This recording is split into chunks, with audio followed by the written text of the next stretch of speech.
पे जो corporate accounting का पूरा कोर्स है 5 यूनिट्स में डिवाइडेड है, ठीक है। तो आज हम इसकी फर्स्ट यूनिट स्टार्ट कर रहे हैं।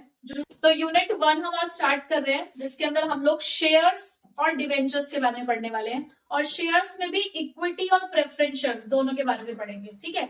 लेकिन उससे पहले हम लोग ये पढ़ लेते हैं, थोड़ा सा इंट्रोडक्शन ले लेते हैं कि क्या क्या चीजें हम लोग करने वाले हैं। तो सबसे पहला चैप्टर है हमारा lesson 1, issue, forfeiture and reissue of shares. अगर आपने अपनी क्लास 12 अच्छे से पढ़ी है और उसमें कंपनी अकाउंट्स अगर आपने अच्छे से पढ़े हैं तो इस चैप्टर में दिक्कत नहीं आएगी, और अगर अच्छे से नहीं पढ़े हैं तो कोई बात नहीं, अब पढ़ लो। तो सबसे पहले पढ़ते हैं शेयर्स क्या है। देखो, शेयर का मतलब क्या होता है। शेयर है एक हिस्सा। हम जब बार बार बोलते हैं कि शेयर्स में इन्वेस्टमेंट करें, शेयर्स खरीदेंगे, तो शेयर कोई सामान थोड़ी है। शेयर कोई सामान नहीं है। शेयर का मतलब सिंपल से क्या है कि देखो, किसी भी कंपनी को खोलने के लिए आपको पैसों की जरूरत होती है। कोई भी अगर आप कंपनी खोलते हो तो आपको पैसों की जरूरत है। दैट मीन्स आपको कंपनी में पैसा लगाना है, और अपने बिजनेस में जो आप पैसा लगाते हो उसे हम यहाँ पर कैपिटल कहते हैं, ठीक। आप सपोज करो कि मुझे एक बिजनेस खोलना है जिसके अंदर मुझे 10 लाख रुपए की कैपिटल लगानी है, 10 लाख रुपए लगाने हैं। तो मैंने इसको इकट्ठा करने के लिए ये कहा कि ये 10 लाख रुपए मैं किस तरीके से इकट्ठे करूंगी। मैंने इनको कुछ यूनिट्स में डिवाइड किया। सपोज करो मैंने कहा कि ये 1 लाख यूनिट्स हैं और 1 यूनिट 10 रुपए की है। मैंने इस पैसे को यूनिट में बांट दिया, 10 लाख रुपए को 1 लाख यूनिट में बांट दिया और कह दिया कि 1 यूनिट 10 रुपए की है। तो जिसने खरीदना है यूनिट वाइज खरीद लो। अगर आप 100 यूनिट खरीदना चाहते हो तो 10 रुपए के हिसाब से कितना पैसा ले आना, 1000 रुपए। तो उसी को मैंने बोला शेयर कैपिटल, कि मैं आपको उतने से ही अपनी कंपनी में हिस्सा दे दूंगी। आपने जितनी आप यूनिट खरीदते जाओगे उतने से हिस्सा आपके पास जाता रहेगा। ये मेरी कंपनी का हिस्सा है, अगर आपको खरीदना है तो इस हिसाब से पैसा आप लेकर आ सकते हो। तो दिस इज शेयर्स, ठीक है। तो शेयर्स क्या है, एक तरीके की इन्वेस्टमेंट है जो आप किसी बिजनेस में लगा रहे हो, और जितने से आप इन्वेस्टमेंट कर रहे हो उतने से ही आपको उसके अंदर क्या मिलता है, राइट मिल जाते हैं। वो डिपेंड करता है कि कौन सा क्लास ऑफ शेयर आपने परचेज किया है, ठीक। अब यहाँ पर जो हम पढ़ने जाने हैं, जो हमारा बेसिक कॉन्सेप्ट है वो है इशू। सबसे पहले तो हम इशू करेंगे, यानी कि शेयर्स किस तरीके से दिए जाते हैं, हम उसके बारे में यहाँ पर पढ़ रहे हैं। और देखो, शेयर्स हम यहाँ पर पब्लिक को दे रहे हैं। पब्लिक अलॉटमेंट ऑफ शेयर्स के बारे में हम यहाँ पर पढ़ने जा रहे हैं। तो उसके क्या रूल्स और रेगुलेशंस हैं वो हम पढ़ लेते हैं। ये जो हम शेयर्स की बात कर रहे हैं, ये शेयर्स हमारे पास 2 तरीके के होते हैं। एक है हमारे पास इक्विटी और दूसरा है हमारे पास प्रेफरेंस शेयर्स। अब ये जो इक्विटी शेयर्स होते हैं यही होते हैं हमारे the real owners of a company.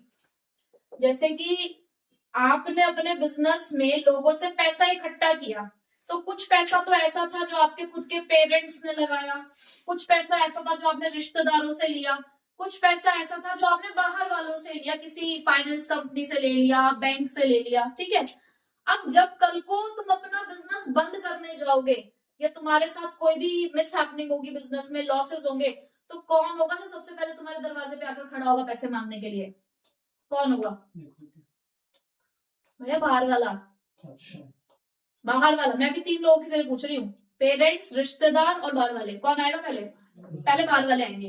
ये जो बैंक वाले हैं, फाइनेंसर हैं, पहले ये खड़े हो जाएंगे कि भाई कुछ गड़बड़ चल रही है, ऐसा करो, हमें हमारा पैसा दो। फिर उसके बाद दूसरा नंबर लगेगा किसका?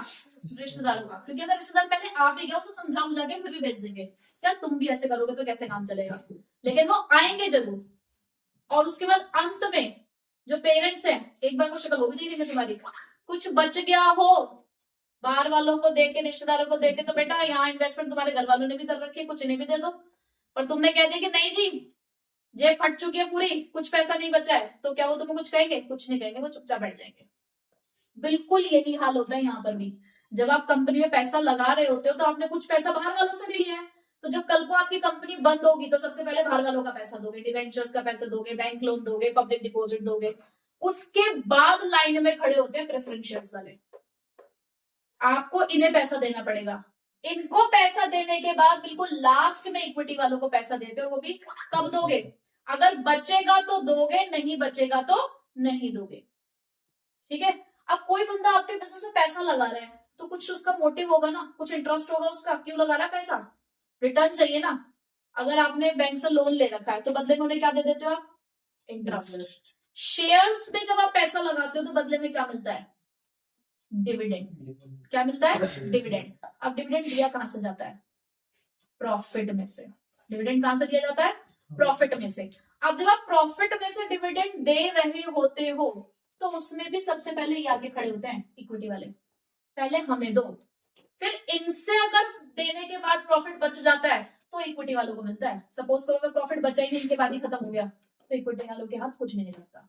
तो ये सचमुच अपने वाले हमारे इक्विटी वाले, इसलिए इनको रियल ऑनर्स कहा जाता है, क्योंकि ये पैसा आपको तभी वापस करना है अगर आपके पास है, इसीलिए इसे परमानेंट कैपिटल भी कहा जाता है। ठीक है, लेकिन प्रेफरेंस शेयर्स एक टाइम के बाद आपको ये पैसा वापस करना ही पड़ेगा, और वो मैक्सिमम टाइम क्या है? 20 ईयर्स।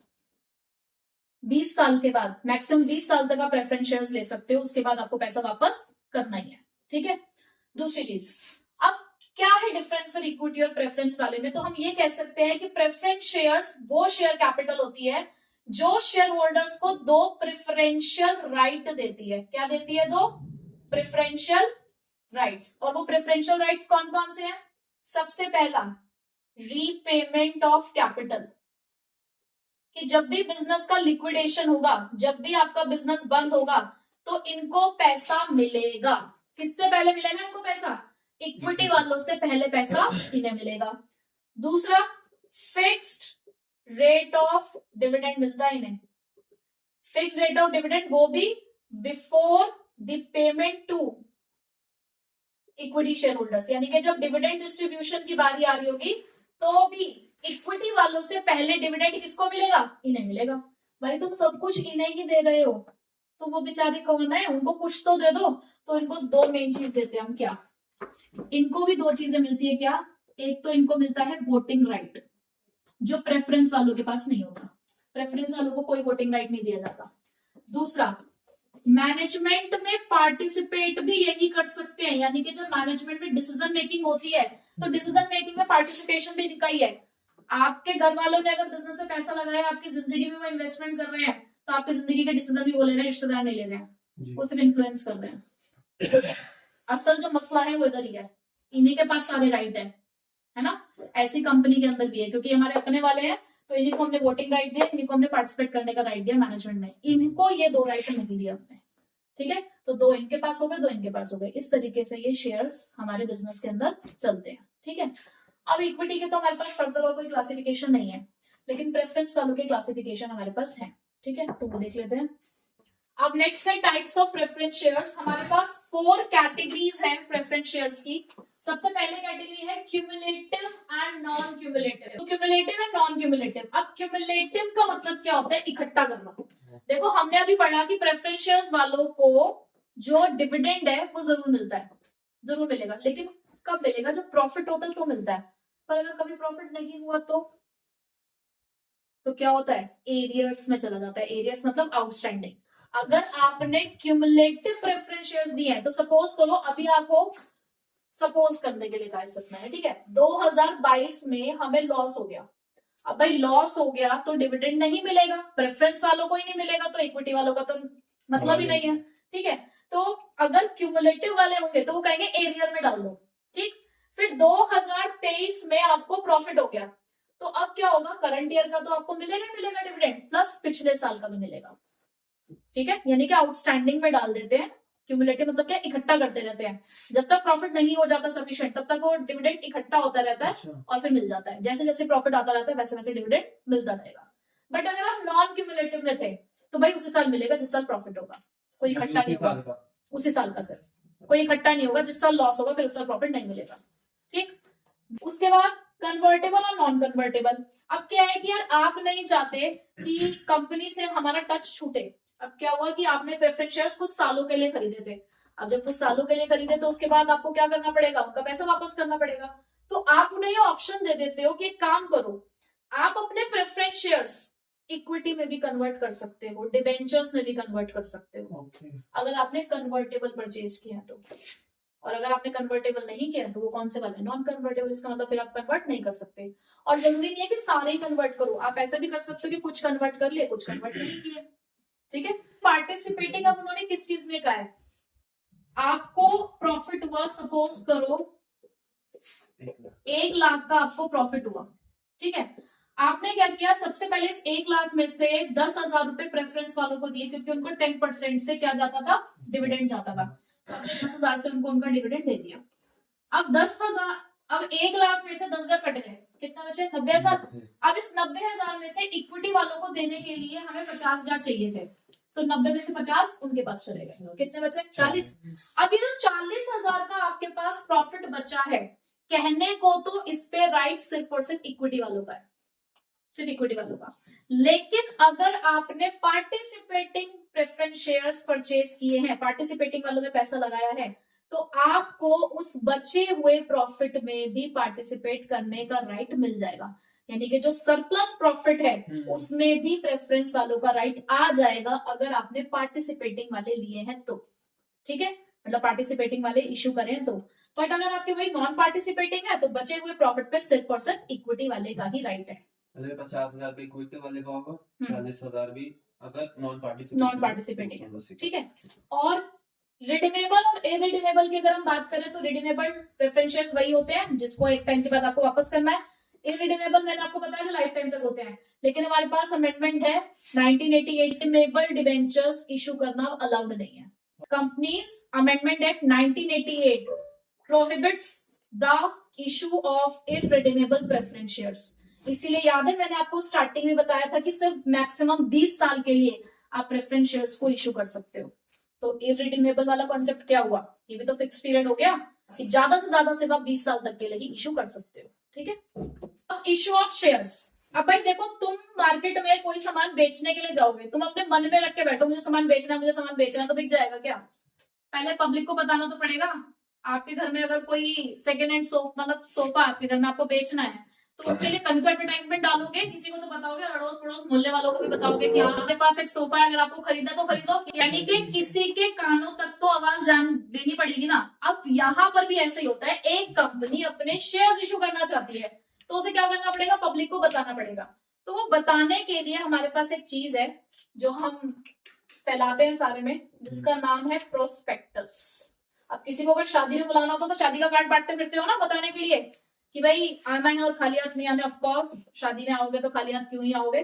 तो लाइकवाइज यहाँ पर भी प्रोस्पेक्टस इशू किया जाता है, जो क्या है, एक इन्विटेशन है टू द जनरल पब्लिक कि एक कंपनी अपने शेयर्स इशू करना चाहती है, अगर आप इंटरेस्टेड है इन्वेस्टमेंट करने के लिए तो आप आ सकते हैं, ठीक है। अब यहाँ पर प्रोस्पेक्टस इशू हो गया, सबको पता चल गया कि ठीक है यार कंपनी शेयर्स इशू कर रही है, पर करना क्या है? क्या ऐसे उठ के खड़े होकर चले जाए मांग लेंगे हमें 10 शेयर दे दो, 20 शेयर दे दो, 30 शेयर दे दो, ऐसा होता है क्या? नहीं, ऐसा तो उठ के सब लोग चले जाएंगे, सब लोग फॉर्म भर के आ जाएंगे, सब लोग भर के आ जाएंगे फॉर्म कि हमें भी चाहिए, हमें भी चाहिए, हमें भी चाहिए। हम क्या करते हैं, जैसे कहीं पे जॉब की ओपनिंग हो रही है, किसी बढ़िया कंपनी में जॉब की ओपनिंग होती है, तो वहां पर जब आपको अप्लाई करना होता है ना, तो जो फॉर्म भरते हो उस फॉर्म की फीस लगती है 100 रुपए, 200 रुपए, और कंपनी के हिसाब से होता है 500 रुपए भी हो सकते हैं। जब आप कोई वैसे भी जॉब के लिए अप्लाई करते हैं, कोई एंट्रेंस के लिए अप्लाई करते हो, आप उसमें पैसे भरते हो ना, क्योंकि वो नहीं चाहते कि हर कोई भीड़ आ जाए। भीड़ तब भी आती है, लेकिन वो भीड़ फिर भी छट जाती है जब पैसा दिखता है। तो यहाँ पर भी वो यही करते हैं, वो कहते हैं भाई सबको नहीं बुलाना, हमें इंटरेस्टेड कैंडिडेट को ही बुलाना है। तो वो कहते हैं अगर आप इंटरेस्टेड हो तो अपना इंटरेस्ट शो करने के लिए पर शेयर जितने तुम्हें चाहिए उसके हिसाब से इतना पैसा ले आना, ठीक है। जैसे कि अगर 10 रुपए का एक शेयर है तो उन्होंने कह दिया भाई 2 रुपए पर शेयर के हिसाब से आ जाना, लेके ड्राफ्ट बना के ले आना एक, कि अगर आप इंटरेस्टेड हो तो सपोज आपको 100 शेयर खरीदने हैं, तो भाई 100 इंटू 200 रुपए का ड्राफ्ट बना के हमारे पास आ जाना। तो हम देखेंगे कि आपको शेयर देने हैं या नहीं देने, और इसका मतलब ये नहीं कंफर्मेशन भी आपको मिल ही जाएंगे, आप अपने इंटरेस्ट शो कर रहे हो सिर्फ आके कि हाँ भाई हमें चाहिए। तो ये जो आपने जमा कराए वहां पर जाके, सबसे पहली चीज जो आपने जमा कराई वहां जाके, उसे बोलते हैं एप्लीकेशन मनी। क्या बोलते हैं उसे? Application money. तरीके से आपने एप्लीकेशन भर दी ना कि यार हाँ हमें आपकी कंपनी के शेयर्स चाहिए। अब कंपनी क्या करेगी, पूरा प्रोसीजर जो उनका होता है भाई चेक करेगी कि आप किस तरीके के होल्डर बन सकते हो, हमारे शेयर होल्डर, इन्वेस्टर सही हो या नहीं हो, बहुत सारी चीजें चेक करनी होती है उनको, उनका एक अपना पूरा प्रोसीजर होता है, वो करते हैं। उसके बाद अगर डन हो गया, सारी आपकी फॉर्मेलिटीज कंप्लीट हो गई, तो वो आपको सौंप देंगे आपके शेयर्स। अलॉटमेंट ऑफ शेयर्स का मतलब है आपके नाम पर ऑनरशिप ट्रांसफर हो जाएगी, आपके नाम पर ट्रांसफर हो जाएगी, लेकिन उतने ही पैसे से जितने पैसे आपने अब तक जमा करे होंगे। और इस अलॉटमेंट के टाइम पे भी वो आपसे कुछ पैसा मांगेंगे, अगली किश्त मांगेंगे आपसे, जैसे कि 10 में से 3 रुपए और मांग लिए, ठीक है। इसके बाद कॉल मनी स्टार्ट होती है। मैं तो इसको वही बिल्कुल कंपेयर करती हूँ कि जैसे हम एक बैंक से लोन लेने जाते हैं, तो सबसे पहले हम कोई कार लोन ले रहे हैं या होम लोन ले रहे हैं, तो सबसे पहले आपको टोकन मनी देनी है, टोकन मनी के बाद आपको डाउन पेमेंट देनी है, फिर आपको किस्तें देनी है। तो बिल्कुल वही चलता है यहाँ पर भी सीन, ठीक है। और जब ये सब कुछ हो जाता है तो आपको एक शेयर सर्टिफिकेट कंपनी इशू कर देती है, ठीक है। आजकल तो डीमेट अकाउंट का जमाना है, पहले फिजिकल सर्टिफिकेट मिलते थे, तो यहाँ पर तो डायरेक्टली आपके डीमेट अकाउंट में ही आपको शेयर्स रिफ्लेक्ट हो जाते हैं, और पुराने जमाने के टाइम पे वहां पर एक फिजिकल सर्टिफिकेट हुआ करता था, ठीक है। क्लियर हो गई ये बात कि क्या क्या चीजें आपको पढ़नी है इसके अंदर। अब शेयर्स इशू करने के टर्म्स ऑफ इशू क्या है?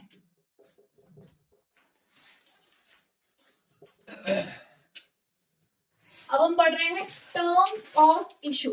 कैसे इशू कर सकते हो? सामान बेच रहे हो, 3 तरीके से बेचा जा सकता है। जितने का था उतने पे बेच दिया, जितने का था उससे ज्यादा में बेचा, या जितने का था उससे कम में बेचा।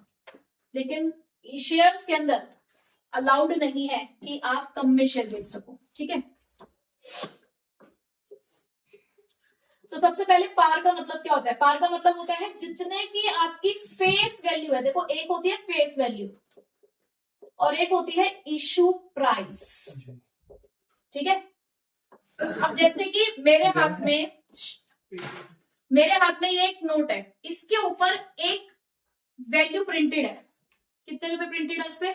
100 रुपए, ठीक है। तो इसकी फेस वैल्यू क्या है इस टाइम पे? 100 रुपए इसकी फेस वैल्यू। और मार्केट में भी कितने का चल रहा है? 100 का ही चल रहा है। लेकिन अगर ये एंटीक मनी हो जाए तो, रेयर मनी, वैल्यू बढ़ेगी। ये जो पहले वाले जो कॉइन्स हैं, क्या उनकी वैल्यू होती है जितना उनके ऊपर लिखा हुआ है? नहीं ना, वो उनकी इशू प्राइस है। तो फेस वैल्यू और इशू प्राइस में फर्क होता है। जरूरी नहीं है जो चीज प्रिंटेड है वो चीज उतने की ही मार्केट में जाए। अगर उतने की ही जा रही है तो वो पार है, ठीक है। यहीं पे अगर मैं इस नोट को फाड़ दूं तो, इस नोट को अगर मैं फाड़ दूं तो ऐसा नहीं कि चलेगा, नहीं चलेगा। फटे हुए नोट देखकर आपको मिल जाते हैं ना वापस, लेकिन कब मिलते हैं ना? दैट मींस इसकी जो इशू प्राइस है मार्केट में वो कम हो जाएगी। तो इशू प्राइस और फेस वैल्यू में डिफरेंस होता है, ठीक है। तो 10 का शेयर 10 में जा रहा है, दिस इज एट पार, यानी कि फेस वैल्यू और इशू प्राइस अगर सेम है तो। बट प्रीमियम क्या है? इशू प्राइस ज्यादा है किससे? फेस वैल्यू से। यानी कि आपका शेयर 12 रुपए में जा रहा है, 10 का शेयर 12 में जा रहा है, 14 में जा रहा है, 15 में जा रहा है, तो उसे हम एट प्रीमियम कहते हैं, ठीक है। लेकिन डिस्काउंट पे शेयर को इशू करना अलाउड ही नहीं है। डिस्काउंट पे आप शेयर इशू नहीं कर सकते। समझते हैं? अभी हमने समझा कि क्या प्रोसीजर है शेयर्स इशू करने का, जिसमें हमने सबसे पहले देखा कि प्रोस्पेक्टस इशू करते हैं। प्रोस्पेक्टस इशू करने की कोई जर्नल एंट्री नहीं होती, ठीक है। वो तो जस्ट एक इन्विटेशन है जो आपने दे दिया। दूसरा काम जो आपने किया, जो सबसे पहली चीज शेयर से रिलेटेड आपके पास आई, वो क्या थी? आपने लोगों से एप्लीकेशन मनी मांगी। पहले क्या आपने शुरुआत में शेयर्स दे दिए थे उन्हें? नहीं, पहले आपने उनसे कहा कि एप्लीकेशन मनी लेकर आओ। तो पहली एंट्री उसी चीज की है, bank account debit to share application. तो आपने बैंक अकाउंट डेबिट क्यों किया? क्या? क्योंकि आपका बैंक बढ़ गया है, आपके पास एसेट आ गया है। शेयर एप्लीकेशन आपने क्रेडिट क्यों किया? क्योंकि अभी ये पैसा आपका नहीं है, शेयर्स के नाम का पैसा है, और उन शेयर होल्डर का पैसा, या मैं कहूं उन इन्वेस्टर का पैसा है जिन्होंने आपके यहाँ पर पैसा लगाने की बात कही है या इंटरेस्ट शो किया है। कल को ये पैसा आपको उनके शेयर्स में ट्रांसफर करना है, तो अभी फिलहाल ये आपकी लाइबिलिटी है, इसलिए आपने इसको क्रेडिट किया है, ठीक है। सिंपल सा लॉजिक, आपका नहीं है फिलहाल ये पैसा, किसका है? एप्लीकेशन के नाम का है, उन शेयर्स में ट्रांसफर होना है। फिर आपने क्या किया? जब कंफर्मेशन हो जाती है, जब सारा प्रोसेस हो जाता है, तो आप इस एप्लीकेशन मनी को देखो कहां ट्रांसफर कर रहे हो? शेयर कैपिटल में। आपने मान लिया कि आपका 10 में से 2 रुपए आ चुके हैं, ठीक, तो इतने से आपके नाम पे शेयर ट्रांसफर हो गया। अगला आपने क्या मंगवाना होता है? फिर अलॉटमेंट। अब अलॉटमेंट पहले मांगते हैं, देखो पहले ये हमने रिसीव किया है, उसके बाद हम ड्यू करना शुरू करेंगे। तो पहले आपने ड्यू किया कि कितना पैसा आना होगा, तो आपने किया share allotment account debit to share capital to securities premium. अभी हमने पढ़ा ना कि 2 तरीके से होता है शेयर्स का इशू, पार और प्रीमियम। अगर पार है तो सिक्योरिटीज प्रीमियम नहीं आएगा, अगर प्रीमियम है और नहीं बताया है कि प्रीमियम कब रिसीव होगा, तो अलॉटमेंट पे ही मानते हैं, तो आपने प्रीमियम को क्रेडिट कर देना। ये आपकी एक्स्ट्रा इनकम है एक तरीके से, ठीक। उसके बाद नेक्स्ट एंट्री में क्या होता है? आपने ट्रांसफर कर दिया bank account debit to share allotment, अगर जितने से पैसा मिल गया होगा। फिफ्थ एंट्री में आप कॉल ड्यू करते हो। अब ईएमआई स्टार्ट हो गई है, जरूरी नहीं है एक ही कॉल हो, first call, second call, third call, जितने भी टाइम में डिवाइड किया होगा उन्होंने पैसा, तो वो कॉल्स मंगवाना वो शुरू कर देते हैं। तो शेयर कॉल अकाउंट डेबिट, अगर फर्स्ट कॉल है तो share first call account debit, second call है share second call account debit to share capital, next entry bank account to share call. ठीक है, जी। ऐसी एंट्रीज चलती रहती हैं। तो ये बेसिक एंट्रीज मैंने आपको बता दी है। नेक्स्ट हम लोग पढ़ेंगे क्या, क्वेश्चंस करेंगे इससे रिलेटेड, और भी जो 2-3 चीजें हैं इसके बारे में प्रैक्टिकली वो हम पढ़ेंगे। ठीक है।